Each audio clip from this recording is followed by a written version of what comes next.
তো আল্লাহ বলেন ইন্নাকা কাদিহুন ইলা রাব্বিকা কাদহান ফামুলাকি, হে মানুষ তুমি তোমার রবের কাছে পৌঁছা পর্যন্ত কঠোর পরিশ্রম করতে হবে, তারপরে তুমি তোমার রবের সাক্ষাৎ পাবে।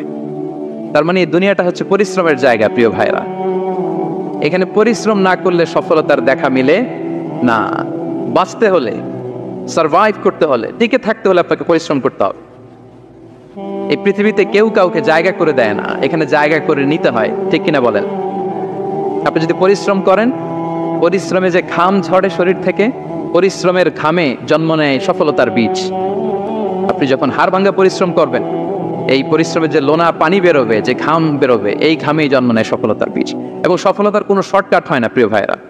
অনেকে অল্পতে সফল হতে চায়, শর্টকাট খুঁজে, আসে না নাই? না, সফলতার জন্য আপনাকে লং কাটে যেতে হবে। ওখানে কোনো লিফট থাকে না, সিঁড়ি বেয়ে উঠতে হয়। অনেকে চায় যে সফলতার লিফটে উঠবো, সুইচ চাপবো, সাকসেসফুল ইন লাইফ। না, এত সহজ না, আপনাকে সিঁড়ি বেয়ে উঠতে হবে। তাহলে পরিশ্রমের কোনো বিকল্প নেই। এই দুনিয়াটা হচ্ছে পরিশ্রমের জায়গা, সংগ্রামের জায়গা। আপনি সফল হতে হলে আপনাকে পরিশ্রম করতে হবে, করতেই হবে। আর পরিশ্রমে কোনো লজ্জা নেই। আমি বিভিন্ন আমার আলোচনায় বলি, কাজে লজ্জা নেই। কিসে লজ্জা নেই? আওয়াজ করে বলুন সবাই। কাজে লজ্জা নেই। লজ্জা হচ্ছে অলসতায়, লজ্জা হচ্ছে হাত পাতায়, লজ্জা হচ্ছে অকর্মণ্যতায়। কাজে লজ্জা আছে? লজ্জা কিসে বলেন সবাই? লজ্জা হচ্ছে অলসতায়, অকর্মণ্যতায়। যারা কাজ না করে ফুটানি মারে, ওইটাতে লজ্জা। অনেকে আছে ফুটানি মারে, আছে না নাই? কাজ করে না, সব ফুটানি, এই ফুটানিতে লজ্জা। কিন্তু পরিশ্রমে কোনো লজ্জা নেই। এজন্য আল্লাহ তাআলা বললেন ইয়া আইয়ুহাল ইনসান ইন্নাকা কাদিহুন ইলা রাব্বিকা কাদহান ফামুলাকি, হে মানুষ তোমার রবের কাছে পৌঁছা পর্যন্ত তোমাকে পরিশ্রম করতে হবে। হাড় ভাঙা পরিশ্রম করে আমার কাছে আসতে হবে, তবেই সফলতা মিলবে। অন্য আয়াতে আল্লাহ তাআলা বলছেন লাকাদ খালাকনাল ইনসানা ফি কাবাদ, নিশ্চয়ই মানুষকে আমি কষ্ট এবং পরিশ্রম নির্ভর করে তৈরি করেছি। এই পৃথিবীতে টিকে থাকতে হলে তাকে পরিশ্রম করতে হয়, কষ্ট করতে হয়।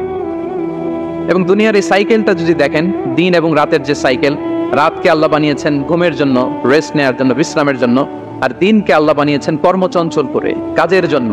দিনের মধ্যে কর্মস্পৃহা আছে। আল্লাহ তাআলা সূরা নাবাতে বলছেন ওয়াজআলনান নাহারা মাআশা, আমি দিনকে বানিয়েছি কর্মচঞ্চল। দিনে আপনি কাজ করবেন, হাড় ভাঙা পরিশ্রম করবেন, তবেই সফলতা ধরা দিবে, ঠিক কিনা বলেন? তাহলে প্রথমে আমরা জানলাম এই পৃথিবীতে পরিশ্রম করতেই হবে, পরিশ্রমের কোনো বিকল্প নেই। সফল হতে চাইলে কি করতে হবে? আওয়াজ করে বলবেন, কি করতে হবে? এবং ইসলাম এই পরিশ্রমকে উৎসাহিত করে, পরিশ্রমের মাধ্যমে যে ইনকাম, এটাকে উৎসাহিত করে। বিষ্ণু ইসা ইসলাম বলেন মা আকালা আহাদুন তাআমান তাতু খায়রান আইয়াকুলা মিন আমালি ইয়াদাই, মানুষ পরিশ্রম করে তার দুই হাত দিয়ে উপার্জন করে যে জীবিকা নির্বাহ করে, এর চেয়ে শ্রেষ্ঠ জীবিকা পৃথিবীতে আর নেই। আল্লাহু আকবার। আপনারা যারা কষ্ট করে ঘাম ঝরিয়ে উপার্জন করেন, এই পৃথিবীতে এর চেয়ে শ্রেষ্ঠ উপার্জন আর হতে পারে? পরিশ্রম করে ঘাম ঝরিয়ে আপনি যে রিজিক এর বন্দোবস্ত আপনার হয়, এই খাবারের চেয়ে শ্রেষ্ঠ খাবার পৃথিবীতে হতে পারে? এরপর বিষ্ণু ইসলাম বললেন ওয়া ইন্না নাবিয়াল্লাহি দাউদ আলাইহিস সালাম কানা ইয়াকুলু মিন আমালি ইয়াদি, আল্লাহর নবী দাউদ আলাইহিস সালাম তিনি নিজ হাতের উপার্জন থেকে খেতেন। সুবহানাল্লাহি ওয়া বিহামদিহি। তিনি আর্মার বানাতেন, যুদ্ধাস্ত্র। তিনি বর্ম বানাতেন, নিজ হাতে বর্ম বানিয়ে, যুদ্ধাস্ত্র বানিয়ে বিক্রি করে সেটা দিয়ে জীবিকা নির্বাহ করতেন। আল্লাহু আকবার। তাহলে পরিশ্রমের কোনো বিকল্প নেই। শ্রমের মাধ্যমে যে উপার্জন, এটা শ্রেষ্ঠ উপার্জন। তাই শ্রমজীবী যারা আছেন, মনক্ষুণ্ণ হবেন না, মন ছোট করবেন না। You are the super hero, you are the super hero, you are the remittance fighter of our country. এজন্য রাস্তা দিয়ে যখন হাঁটবেন, বুক ফুলিয়ে হাঁটবেন, আর বস্তা ভরে টাকা নিয়ে দেশে ফিরবেন, ঠিক কিনা বলেন? বুক ফুলিয়ে হাঁটতে হবে। এজন্য আমি আমার প্রিয় মাতৃভূমি বাংলাদেশের গভর্নমেন্টকে অনুরোধ করবো, আমাদের শ্রমজীবী ভাইদের যাতে সুবিধা হয়, এই ব্যবস্থা আপনাদের করতে হবে। বিনীত অনুরোধ রাখবো। শ্রম মন্ত্রণালয়ে যারা দায়িত্বে আছেন, স্পেশালি তাদেরকে রিকোয়েস্ট করবো, আমাদের শ্রমজীবী ভাইদের যেন কোনো কষ্ট না হয়, কারণ তাদের পাঠানো রেমিটেন্সে সচল থাকে আমার দেশের অর্থনীতির চাকা। তারা ভালো থাকলে ভালো থাকবে বাংলাদেশ। ভেরি সিম্পল, ঠিক কিনা বলেন? আমার যে ভাইটা পরিচ্ছন্নতা কর্মী, রাস্তা ক্লিন করে, এয়ারপোর্টে ওয়াশরুম ক্লিন করে, একজন পরিচ্ছন্নতা কর্মী, তারও 20 থেকে 30 হাজার টাকা বাংলাদেশে ঢুকে প্রতি মাসে। আপনি চিন্তা করতে পারেন? 6টা মাস যদি রেমিটেন্স বন্ধ হয়, শ্রীলঙ্কার চেয়েও খারাপ অবস্থায় বাংলাদেশে চলে যাবে। Just only 6 months. ভয়ঙ্কর অবস্থা হবে বাংলাদেশে। এটা আল্লাহর পক্ষ থেকে একটা স্পেশাল রাহমা, মার্সি এন্ড ব্লেসিংস, যে আমাদের রিজিকের তাগিদায় সারা বিশ্বে যে কাজ করতে হয়, আমরা কাজ করি আর দেশে টাকা পাঠাই, আর সচল থাকে আমার দেশের অর্থনীতির চাকা, আলহামদুলিল্লাহ পড়েন। বিশ্বনবী সাল্লাল্লাহু আলাইহি ওয়াসাল্লাম অত্যন্ত পরিশ্রমী ছিলেন। He started his first career as a shepherd. সুবহানাল্লাহ। ওনার প্রথম ক্যারিয়ার উনি রাখাল হিসেবে শুরু করেছেন। রাখালরা যে কাজ করে, অর্থাৎ মরুভূমিতে ভেড়া, মহিষ, ভেড়া, ছাগল, তারপর বকরি, দুম্বা, এই চরানোর কাজগুলো দিয়ে বিষ্ণু সাল্লাল্লাহু আলাইহি ওয়াসাল্লাম তার ক্যারিয়ার শুরু করেছেন এজ এ শেফার্ড। বিষ্ণু সাল্লাল্লাহু আলাইহি ওয়াসাল্লাম বলেন, সহিহ বুখারীর বর্ণনা, মা বাআসাল্লাহু নাবিয়্যান ইল্লা রাআল গানাম। আল্লাহ তাআলা এই পৃথিবীতে এমন কোন নবী পাঠায় নাই যে নবীরা ছাগল চড়ায় নাই। সুবহানাল্লাহ পড়বেন না? সাহাবারা বললেন, ওয়া আনতা ইয়া রাসূলুল্লাহ, হে আল্লাহর নবী আপনিও ছাগল চড়িয়েছেন? বিষ্ণু সাল্লাল্লাহু আলাইহি ওয়াসাল্লাম বললেন, নাআম, আমিও ছাগল চড়িয়েছি। ওয়া কুনতু আরআহা আলা কারারিত লি আহলি মক্কা। আমি অল্প কিছু মজুরির বিনিময়ে, অল্প কিছু টাকার বিনিময়ে, সামান্য কিছু পারিশ্রমিকের বিনিময়ে মক্কার লোকদের ছাগল চড়িয়ে দিতাম। সুবহানাল্লাহ পড়েন। ছাগল হচ্ছে খুব টেরা প্রাণী, ডানে টানলে বায়ে যায়, বায়ে টানলে ডানে যায়। তাদেরকে একসাথে করা এজ এ শেফার্ড, এটা মরুভূমিতে খুব কষ্টের কাজ। আল্লাহ তাআলা প্রত্যেক নবীকে দিয়ে ছাগল চড়িয়েছেন যাতে করে কিছুদিন পরে নবীরা মানুষ চড়াতে পারে। সুবহানাল্লাহ। আল্লাহ বুঝাতে চাইলেন, এখন ছাগল চড়াও, এদের উপর যদি কন্ট্রোল নিতে পারো তাহলে মানব জাতির উপর কন্ট্রোল নিতে পারবো। আল্লাহু আকবার। এজন্য প্রত্যেকটা নবীকে দিয়ে, সহিহ বুখারীর বর্ণনা, মা বাআসাল্লাহু নাবিয়্যান ইল্লা রাআল গানাম। আল্লাহ পৃথিবীতে এমন কোন নবী পাঠায় নাই যেই নবীকে দিয়ে আল্লাহ ছাগল চড়ায় নাই। তো বিষ্ণু সাল্লাল্লাহু আলাইহি ওয়াসাল্লাম ছাগল চড়িয়েছেন, অত্যন্ত সুঠাম দেহে ছিলেন, কর্মঠ ছিলেন। তার মানে বিষ্ণু সাল্লাল্লাহু আলাইহি ওয়াসাল্লামও পরিশ্রম করে উপার্জন করেছেন, ঠিক কিনা? ছাগল চড়াতেন, তার বিনিময়ে সামান্য কিছু পারিশ্রমিক নিতেন, মজুরি নিতেন, এতে লজ্জা নাই। এজন্য এই কথা দিয়ে শুরু করেছে যে কাজে লজ্জা নেই। এই তো বিষ্ণু সাল্লাল্লাহু আলাইহি ওয়াসাল্লামের ক্যারিয়ার গেল। আমরা যদি সাহাবাদের জীবনী দেখি, ওনারাও পরিশ্রমী ছিলেন। কেউ খেজুর বাগানে কাজ করতেন, কেউ কৃষি কাজ করতেন, কেউ বাজারে ব্যবসা করতেন, কেউ বসে থাকেন নাই। হাড় ভাঙা পরিশ্রম করেছেন প্রত্যেকটা সাহাবা। তারা আমাদের মডেল, তারা আমাদের সুপার হিরো, তারা আমাদের আইকন, ঠিক কিনা? নবীরা আমাদের মডেল, সাহাবারা আমাদের মডেল। বিষ্ণু সাল্লাল্লাহু আলাইহি ওয়াসাল্লাম কর্মঠ ছিলেন, ওনার সাহাবারা অত্যন্ত কর্মঠ ছিল। কেউ বসে থাকতেন না, পরিশ্রম করতেন, হাড় ভাঙা পরিশ্রম করতেন, উপার্জন করতেন। তারা আমাদের জন্য প্রেরণার বাতিঘর। অনেক সাহাবাদের বায়োগ্রাফি থেকে আপনাদেরকে ঘটনা শেয়ার করা যাবে। আমি একজন সাহাবার জীবনী শোনাবো আপনাদেরকে। আব্দুর রহমান ইবনে আউফ রাদিয়াল্লাহু তাআলা আনহু, 10 জন জান্নাতের, দুনিয়াতে বসে যে 10 জন সাহাবা জান্নাতের সুসংবাদ পেয়েছেন তাদের মধ্যে একজন, আলহামদুলিল্লাহ বলেন। আব্দুর রহমান ইবনে আউফ রাদিয়াল্লাহু তাআলা আনহু প্রথম 8 জন মক্কায় যারা কালিমা পড়ে মুসলমান হয়েছে তাদের একজন। তার স্ট্যাটাসটা আগে জেনে নেন। তো তিনি যখন মক্কা থেকে হিজরত করে মদিনায় গেলেন, মনে রাখবেন মক্কা থেকে যে সাহাবার বাড়ি ঘর ছেড়ে হিজরত করেছে তাদেরকে বলে মুহাজির, মানে হিজরতকারী সাহাবা। আর মদিনাতে যে সমস্ত সাহাবারা তাদেরকে রিসিভ করেছেন তাদেরকে বলে আল আনসার, মানে সাহায্যকারী সাহাবা। তো যারাই হিজরত করে মক্কা থেকে মদিনায় যেত, বিষ্ণু সাল্লাল্লাহু আলাইহি ওয়াসাল্লাম মদিনার কোন সাহাবীর সাথে তার ভাই পাতিয়ে দিতেন, আল মুআখাত, ব্রাদারহুড করে দিতেন, দায়িত্ব দিতেন যে তুমি এই সাহাবীকে দেখবে। তো আব্দুর রহমান ইবনে আউফ রাদিয়াল্লাহু তাআলা আনহু যখন হিজরত করে গেলেন, তার দেখভাল করার জন্য যে সাহাবীর দায়িত্ব পড়লো তার নাম হচ্ছে সাআদ ইবনে রাবি', আনসারী সাহাবী রাদিয়াল্লাহু তাআলা আনহু। বিষ্ণু বললেন, সাআদ, আব্দুর রহমান ইবনে আউফ তোমার ভাই, ভাই বানিয়ে দিলেন। কি বানিয়ে দিলেন? তুমি তাকে টেক কেয়ার করবে, সে হবে তোমার মেহমান। সুবহানাল্লাহ। সাআদ ইবনে রাবি' রাদিয়াল্লাহু তাআলা আনহু তিনি আব্দুর রহমান ইবনে আউফকে ডেকে নিয়ে গেলেন, ঘরে নিয়ে গেলেন মেহমানকে, এবং বললেন, ইয়া সাআদ ইন্নী আকসারুল আনসারি মালান। হে সাআদ, তুমি চিন্তা করো না, তুমি মনে করো না যে তোমার ভরণ পোষণ দিতে আমার কষ্ট হবে। আমি মদিনার সবচাইতে বড় বিজনেস ম্যাগনেট, সবচাইতে বড় বিজনেস ম্যাগনেট আমি। No tension, don't worry about it. Tension নিও না, আসো, তোমার জন্য আমার কি প্রপোজাল শোনো। ফাআকসিমু লাকা নিসফা মালি, আমার যত সম্পদ আছে আমি অর্ধেক তোমারে দিয়ে দিব। সুবহানাল্লাহ। এত আস্তে আপনার বাড়িতে কেউ মেহমান হলে করতে পারবেন এরকম? আল্লাহ, কেমন প্রেরণার বাতিঘর তারা।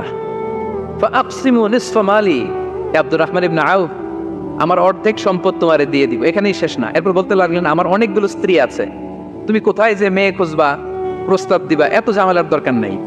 আমার কোন স্ত্রীকে তোমার ভালো লাগে বলো, তার যদি তোমাকে ভালো লাগে তাহলে প্রয়োজনে তাকে আমি ডিভোর্স দিয়ে দিব, তাকে নিয়ে তুমি সুখের সংসার করবা। আল্লাহু আকবার, আল্লাহু আকবার। অর্ধেক সম্পদ দিয়ে দিব, আমার একাধিক স্ত্রী আছে, কাউকে যদি তোমার পছন্দ হয় এবং সেও যদি তোমাকে পছন্দ করে প্রয়োজনে তাকে ডিভোর্স দিব, new life, new career, just go on. আমরা এই সুযোগ পেলে কি করতাম?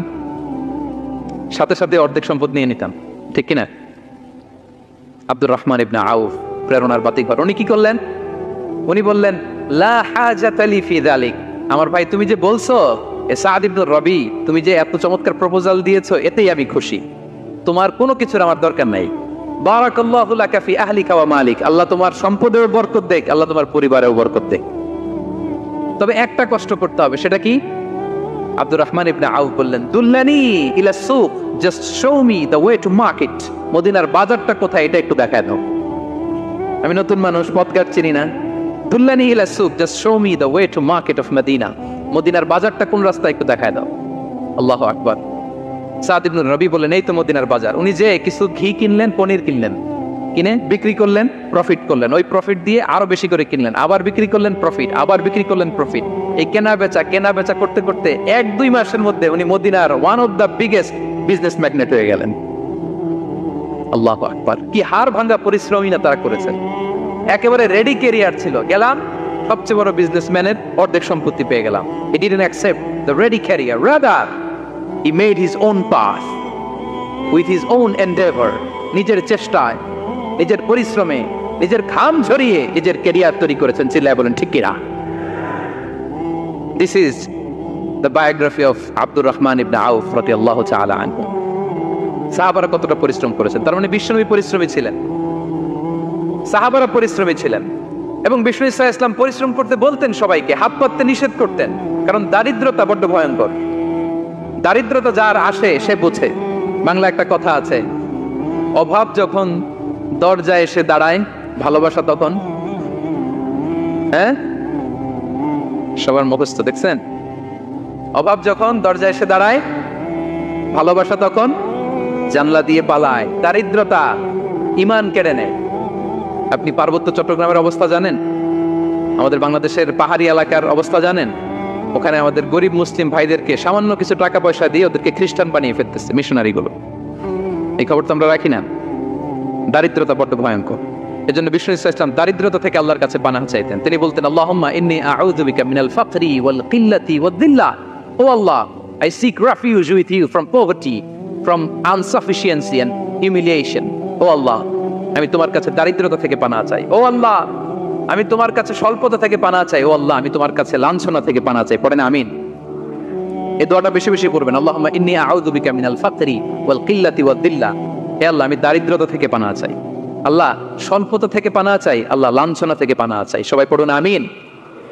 বিষ্ণু ইসলাম যে দোয়াগুলো শিখিয়েছেন এগুলো হচ্ছে very precise in wording but comprehensive in meaning. শব্দে খুব ছোট, কিন্তু অর্থ মানুষের হৃদয়ে এটার আবেদন অনেক ব্যাপক, অনেক বেশি। আপনি সারাদিন মিলিয়েও দোয়ার মধ্যে এত সুন্দর প্রার্থনা বাক্য তৈরি করতে পারবেন না, কিন্তু বিষ্ণু ইসলাম এক বাক্যে যেটা চেয়েছেন গোটা দুনিয়াটা এর ভেতরে ঢুকে গিয়েছে। আল্লাহুম্মা ইন্নী আউযু বিকা মিনাল ফাকরি ওয়াল কিল্লাতি ওয়াদ-দিল্লা। আল্লাহ, দারিদ্রতা থেকে পানাহ চাই। বিষ্ণু ইসলাম নিজে স্বয়ং দারিদ্রতা থেকে পানাহ চাইতেন। তাহলে দারিদ্রতার সাথে আমাদের কোনো সম্পর্ক?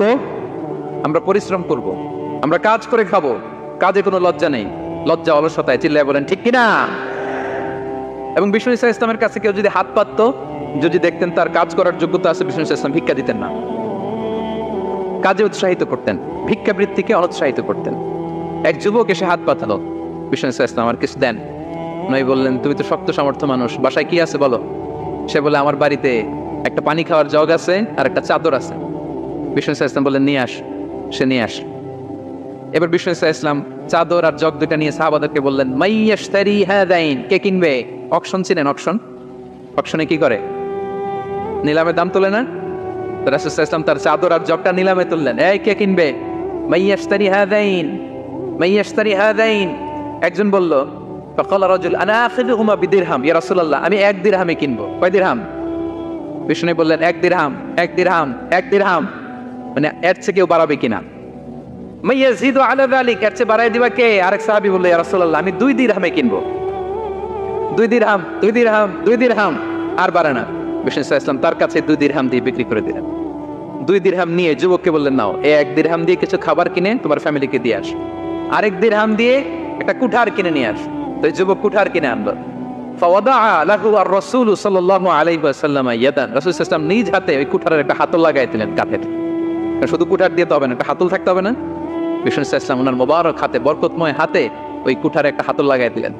এবার বললেন, যাও, 1 দিরহাম দিয়ে কুঠার, আরেক দিরহাম দিয়ে খাবার কিনে আনো। এই কুঠার দিয়ে জঙ্গলে যে কাঠ কেটে লাকড়ি বেচে জীবিকা নির্বাহ করো। সামনের 15 দিন আমার সামনে যেন তোমার গুড়গুড় করতে না দেখি। এ বেচারা গেল, 1 দিরহাম দিয়ে ফ্যামিলিতে খাবার দিল, আর লাকড়ি নিয়ে কাঠ কাটতে না কাটতে কয়েকদিনের ব্যবধানে ও 10 দিরহাম কামাই ফেলছে। আস্তে আস্তে আস্তে আস্তে সে স্বাবলম্বী হয়ে গেল।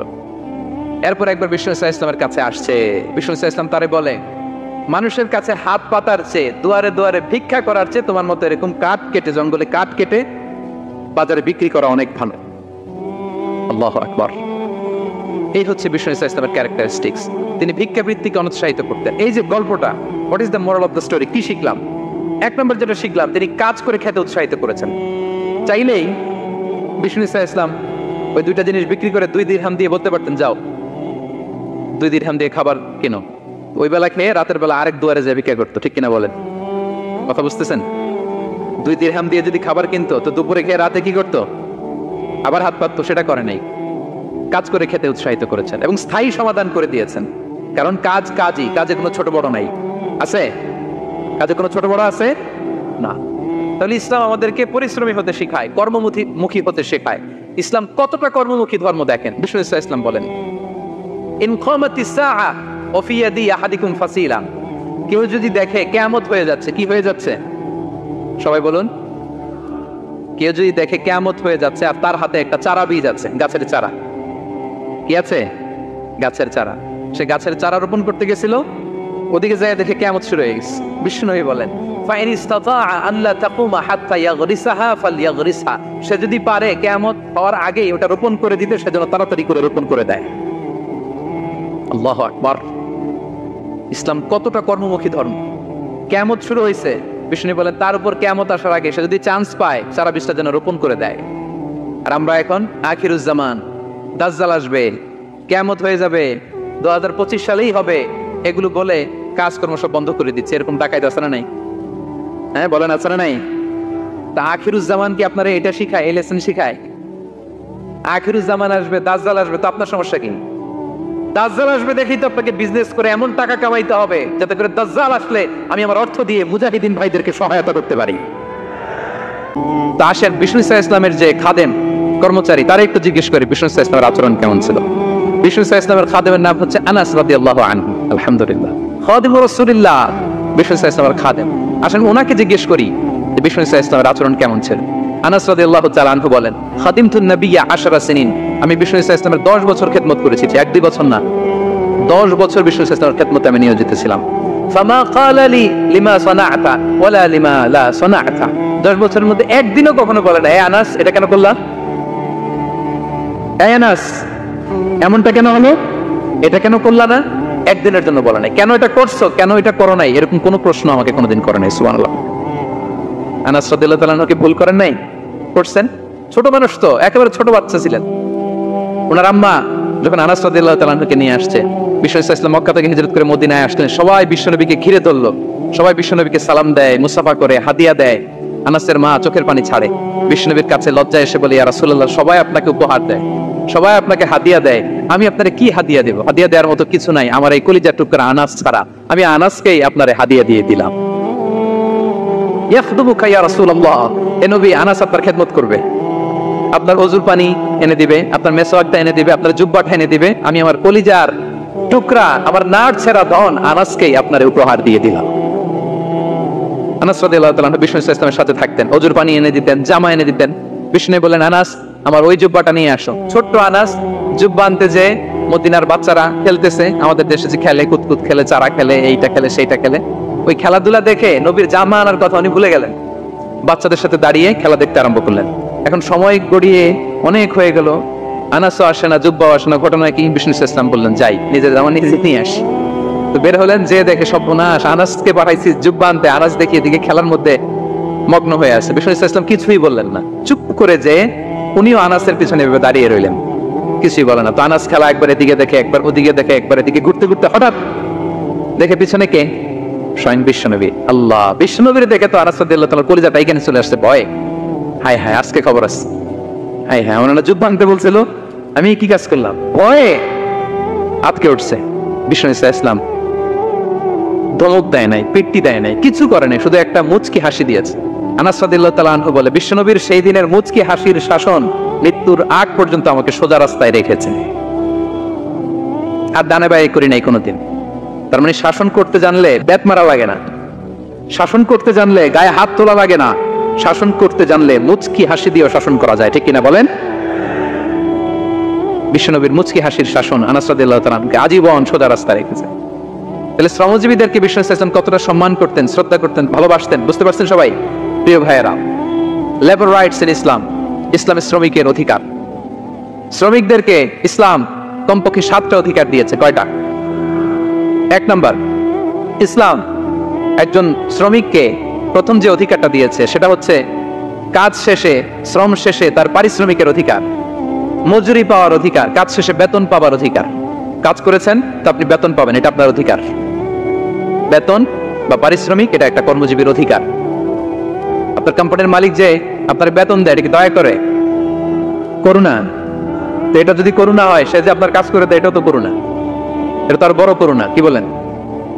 আপনি যে স্যালারি পে করেন, এটা যদি করুণা হয়, সে যে পরিশ্রম করে, সে তো আর বড় করুণা করে আপনারে, তার কারণে তো আপনার কোম্পানি টিকে আছে, ঠিক কিনা বলেন? তাহলে এটা করুণা নয়, এটা শ্রমিকের অধিকার। এবং বিষ্ণু ঈসা ইসলামের সেই ঐতিহাসিক বাণী, তিনি বলেছেন, আতুল আজীরা আজরাহু ক্বাবলা আইয়াজিফা আরাহু, ঘাম শুকিয়ে যাওয়ার আগে শ্রমিককে তার পারিশ্রমিক বুঝিয়ে দাও। সুবহানাল্লাহ, বিশ্বনবীর ঐতিহাসিক বাণী।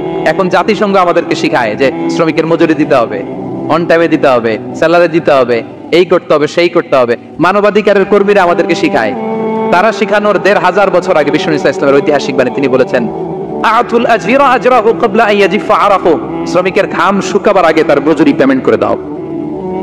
সুবহানাল্লাহ, ঘাম শুকিয়ে যাওয়ার আগে, মানে অন টাইম, দ্রুততম সময়ে শ্রমিককে তার মজুরি দিয়ে দাও, তার বেতন দিয়ে দাও।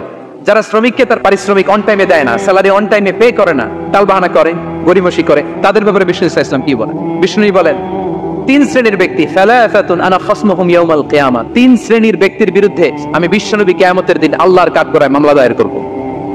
আমি বিশ্বনবী 3 শ্রেণীর ব্যক্তির বিরুদ্ধে আমি বিশ্বনবী আল্লাহর সুপ্রিম কোর্টের কাঠগড়ায় মামলা দায়ের করব। এর মধ্যে 1 শ্রেণীর ব্যক্তি হচ্ছে রাজুলুন ইস্তাআজারা আজীরান ফাস্তাওফা মিনহু ওয়া লাম ইউতিহি আজরা, কোন ব্যক্তি যে শ্রমিক নিয়োগ দেওয়ার পরে তার কাছ থেকে কাজ বুঝিয়ে নিয়েছে কিন্তু তাকে তার প্রাপ্য বুঝিয়ে দেয়নি। এরকম ডাকাত আমাদের সমাজে আছে না নাই? কাজ ঠিকই বুঝে নিছে কিন্তু তার প্রাপ্যটা বুঝিয়ে দেয়। বিশ্বনবী বলেন, তার বিরুদ্ধে আমি মামলা দায়ের করব। প্রিয় ভাইরা, বুঝে থাকলে উত্তর দেন। বিশ্বনবী যার বিরুদ্ধে মামলা দায়ের করবে তার জান্নাত তো একেবারে ডাইরেক্ট, তাই না? হ্যাঁ, সুন্দর বলছে একজন, তার কোনো জামিন নাই, ঠিক কিনা বলেন? বিশ্বনবী যার বিরুদ্ধে মামলা দায়ের করেছে তার জান্নাতে যাওয়া তো দূর কি বাত, সে জান্নাতের ঘ্রাণও তার নাকে ঢুকবে না। চিল্লায় বলেন ঠিক কিনা? এজন্য খবরদার, শ্রমিককে তার শ্রম নেয়ার পরে তার পারিশ্রমিক দিয়ে দেন, তার ঘাম শুকিয়ে যাওয়ার আগে, মানে অন টাইম। এটা নিয়ে কোনো টাল বাহানা করা যাবে, তাহলে বিশ্বনবী তার বিরুদ্ধে মামলা দায়ের করবে। তার মানে 1 নম্বর অধিকার বুঝে পাইছেন? আপনি যে কাজ করেন, কাজের বিনিময়ে যে পারিশ্রমিক পান, যে স্যালারি পান, এটা আপনার অধিকার। এটা করুণা নয়, এটা অনুকম্পা নয়, এটা কোনো দয়া নয়, ইটস ইউর রাইট, এটা আপনার অধিকার। আওয়াজ করে বলুন তো, গলা ফুলিয়ে, এটা আপনার কি? 2 নম্বর, একটা শ্রমিককে ইসলাম যে অধিকার দেয় সেটা হচ্ছে চুক্তি মাফিক সকল সুযোগ সুবিধা প্রাপ্তির অধিকার। অর্থাৎ একজন এমপ্লয়ার যখন তার এমপ্লয়িকে নিয়োগ করে, একটা এমপ্লয়মেন্ট কন্ট্রাক্ট থাকে না? এমপ্লয়মেন্ট কন্ট্রাক্ট বুঝেন তো? একটা চুক্তিপত্র থাকে, এখানে ফিক্স করা থাকে ওয়ার্কিং আওয়ার্স, কয় ঘন্টা আপনি কাজ করবেন, আপনার জব স্পেসিফিকেশন, কি করবেন কি করবেন না, আপনার স্যালারির ব্যাপারে থাকে, কত স্যালারি দিবে, কখন দিবে, আবার আপনি ওভার টাইম করলে এক্সট্রা পে করবে, আপনি রেগুলার কাজ করলে ঘন্টায় per hour 20 ringgit, over time করলে 40 রিঙ্গিট। তারপর আপনি কখন ব্রেক নেবেন, একটা ব্রেক থাকে না, যে এই টাইমে একটা ব্রেক দিতে হবে, এগুলো মিউচুয়াল আন্ডারস্ট্যান্ডিং এ এমপ্লয়মেন্ট কন্ট্রাক্টে থাকে। আপনি হলিডে কখন করবেন, ছুটি থাকতে হবে, টানা 7 দিন কাজ করানো যাবে বলেন? না। আন্তর্জাতিক ভাবে এটা নিষিদ্ধ। টানা 7 দিন কোনো কাজ নাই, একদিন তার হলিডে থাকতে হবে, তার অ্যানুয়াল লিভ থাকতে হবে। Right to rest and leisure, বিশ্রামের একটা সময় লাগবে। এই যে 1 মে আন্তর্জাতিক শ্রমিক দিবস, এটা শুরু হয়েছে কিভাবে? ইউনাইটেড স্টেটস অফ আমেরিকার শিকাগোতে 1986 সালে এই কাজের বিরুদ্ধেই তারা আন্দোলন করেছিল। টানা 7 দিন তাদেরকে দিয়ে গাদার মতো খাটুনি খাটাতো, দাসের মতো তাদের সাথে আচরণ করা হতো। তারা আন্দোলন শুরু করেছিল, 8 জনকে গুলি করে নিহত করা হয়েছিল। সেখান থেকে এই মে দিবস। কিন্তু বিশ্ব ইসলাম 1500 বছর আগে এই শ্রমিকদের অধিকারের ব্যাপারে সোচ্চার ছিলেন, আলহামদুলিল্লাহ বলেন। তাহলে right to rest and leisure, UDHR, universal declaration for human rights, এগুলো সব নির্ধারিত আছে। তার মানে একজন শ্রমিকের 2 নম্বর অধিকার হচ্ছে চুক্তি অনুযায়ী সকল সুযোগ সুবিধা প্রাপ্তির অধিকার।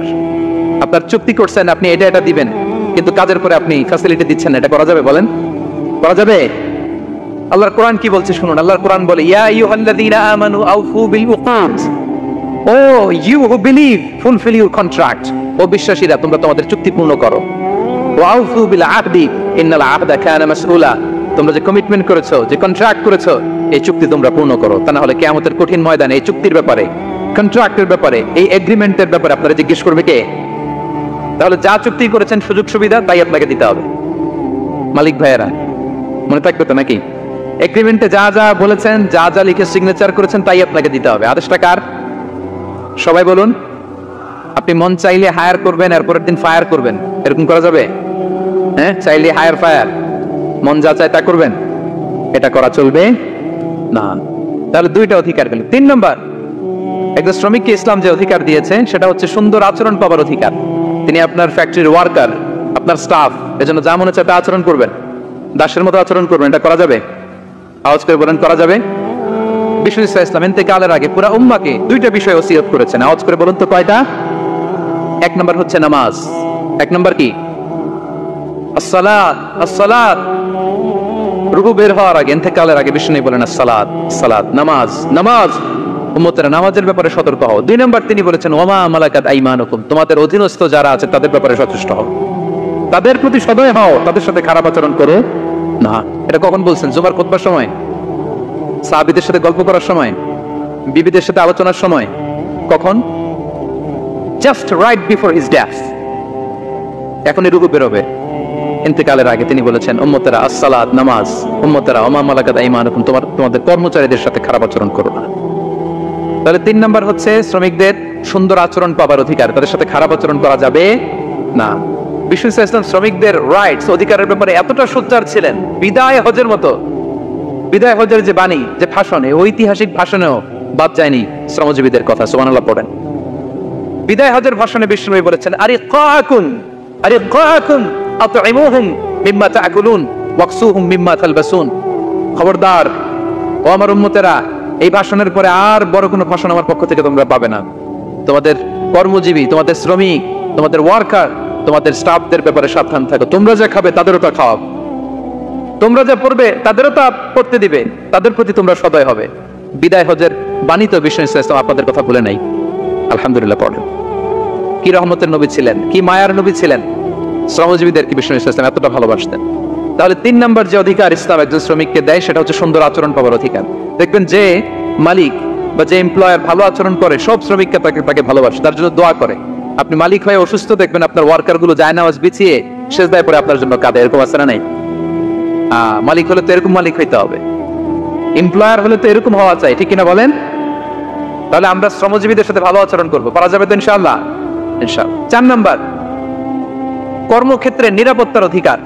শ্রমজীবী ভাইদের যে ওয়ার্ক প্লেস আছে সেখানে তাদের নিরাপত্তা থাকতে হবে, সেফটি মেজারমেন্ট থাকতে হবে। অনেক জায়গায় দেখি আয়রন ফ্যাক্টরি গুলোতে যারা কাজ করে, আল্লাহু আকবার, আপনারা ভিডিও ক্লিপসে দেখবেন যে কি ভয়ঙ্কর সেখানকার অবস্থা, ডিহাইড্রেশনে একজন অসুস্থ হয়ে যায়। সেখানে তাদের পর্যাপ্ত পানির ব্যবস্থা নাই, এটা নাই সেটা নাই। এমন এমন ফ্যাক্টরিতে আমাদের অনেক ভাইরা কাজ করে, কেমিক্যাল ফ্যাক্টরি, মাস্কও নাই, এরকম ডাকাইতে আছে না নাই? কেমিক্যাল ফ্যাক্টরিতে যারা কাজ করবে এদেরকে মাস্ক দিতে হবে, এদেরকে হ্যান্ড গ্লাভস দিতে হবে। নির্মাণ শ্রমিক যারা আছে তাদেরকে হেলমেট দিতে হবে। প্রত্যেকটা ফ্যাক্টরিতে ফায়ার এক্সটিংগুইশার লাগবে, আগুন লাগলে অগ্নি নির্বাপক যে যন্ত্র, এগুলোর দরকার আছে না নাই বলেন? গাদার মতো ঢোকার জায়গা নাই, বেরোয়ার জায়গা নাই, সেফ এন্ট্রি নাই, সেফ এক্সিট নাই, হাজার হাজার মানুষ কাজ করে, আগুন লাগলে সব পুরো ছাই, এরকম হয় না? প্রিয় ভাইরা বলেন, আওয়াজ করে বলেন, হয় না এরকম? অহরহ আমরা দেখি বাংলাদেশে। অগ্নি নির্বাপক যন্ত্র নাই, না, এটা করা যাবে না। আগুন লাগলে কিভাবে আপনি আগুন নেভাবেন, কিভাবে তাদের সেফটি সিকিউরিটি এনশিওর করবেন, এগুলো সব আগে থেকে নির্ধারণ থাকতে হবে। তার 4 নাম্বার হচ্ছে নিরাপত্তা, অ্যাজ এ এমপ্লয়ার এটা আপনাকে এনশিওর করতে হবে। 5 নম্বরে সাধ্যের বাইরে কোনো কাজে বাধ্য না করার অধিকার। সাধ্যের বাইরে কিছু আপনি তার উপর চাপিয়ে দিতে পারবেন, এমন হেভি ওয়ার্কলোড দিতে পারবেন না যেটা তার শরীরে কুলায়। এরকম ডাকাইতে আসছে যে পারে না, তারপরে তার উপর কাজ চাপিয়ে দেয়, আছে না নাই? বলেন বলেন।